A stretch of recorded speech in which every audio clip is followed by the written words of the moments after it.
Now, the political and the economic turmoil continues in Sri Lanka. In the latest, the acting President Ranil Wickremesinghe has now declared a state of emergency in the country.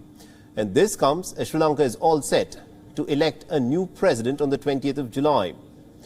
Now, the government notification states that it is now expedient to declare a state of emergency in the interest of public order, protection and security, and the maintenance of essential supplies and services. A state of emergency allows the troops in the country to arrest and detain suspects. It also allows the president to make regulations overriding the existing laws to deal with any unrest in the country. The opposition leader Sajith Premadasa said that imposing an emergency is a draconian act. Now, Sri Lanka's parliament met on the 16th of July to begin the process of electing a new president. Now, the parliament will elect a new president on the 20th of July, and the president will be in power for the remainder of Rajapaksa's term that ends in November 2024. Now, as things stand, the acting president, Ranil Wickremesinghe, is one of the top contenders to take over as the full-time president. He is being backed for the position by Gotabaya Rajapaksa's party. However, his ties with the ousted president could lead to further unrest in the island nation. The police and the military have already stepped up security measures ahead of Wednesday's vote to elect the new president. Meanwhile, Gotabaya Rajapaksa has said that he took all possible steps that he could to prevent such an economic crisis. Remember, he was forced to flee from the country on the 13th of July, the day that he was originally set to resign as the president. He flew to Maldives and then to Singapore after thousands of protesters occupied his official residence and offices. The parliament accepted Rajapaksa's resignation on the 15th of July.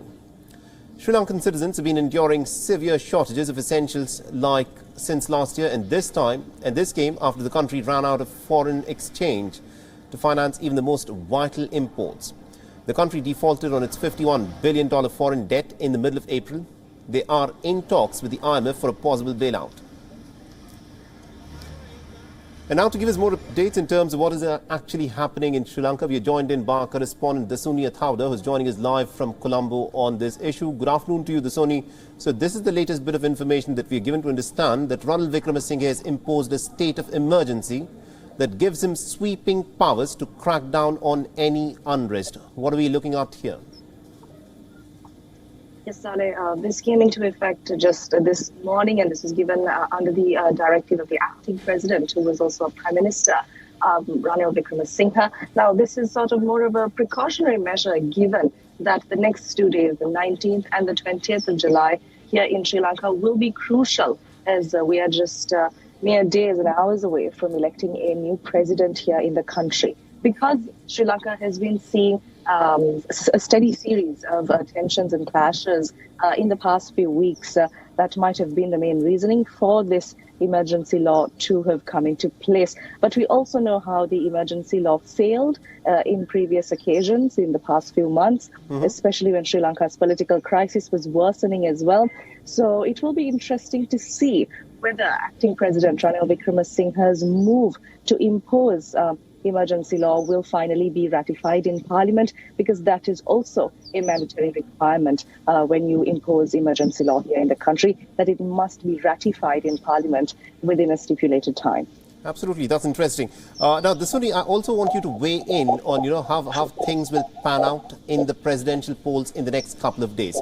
Ranil Wickremesinghe is the acting president, but he's also a front runner to get elected as the actual president in Sri Lanka in a couple of days' time. And also he's not very popular with the protesters, because his house, when he was the prime minister, was also overrun by the protesters. Is he expecting trouble in case he's elected as the next president of Sri Lanka? Well, Saleh, what is interesting to know is, as of right now, as of this afternoon, there are several candidates that have come forward to express that they will be contesting in this presidential election. And one of them is the opposition leader, who is Sajith Premadasa. And we also have SLPP MP Dallas Alhapteruma, along with Anurukumar Dissanayake, who is also the leader of the National People's Power Movement. However, acting President Ranil Wickremesinghe is yet to announce his interest to take part in this election. Nevertheless, the Sri Lanka Podujana Peramula had made an interesting statement. Moreover, his general secretary of the party, Sagra Karyawasa, who remains at the stance that they will be supporting Ranil Wickremesinghe, provided that he is to take part in this election. So it is interesting to note that although the acting president has not still really made it extremely clear and confirmed that he will be competing. The SLPP has sort of shown their interest to support the acting president, given there's already another candidate from the party itself, Dalasalha Peruma, who will be taking part in this election. All right, interesting permutations and combinations there. Thank you very much indeed, Dasani Thawda, for joining us and getting us all those insights there. We'll of course be tracking the story very closely unfolds in Sri Lanka. WION is now available in your country. Download the app now and get all the news on the move.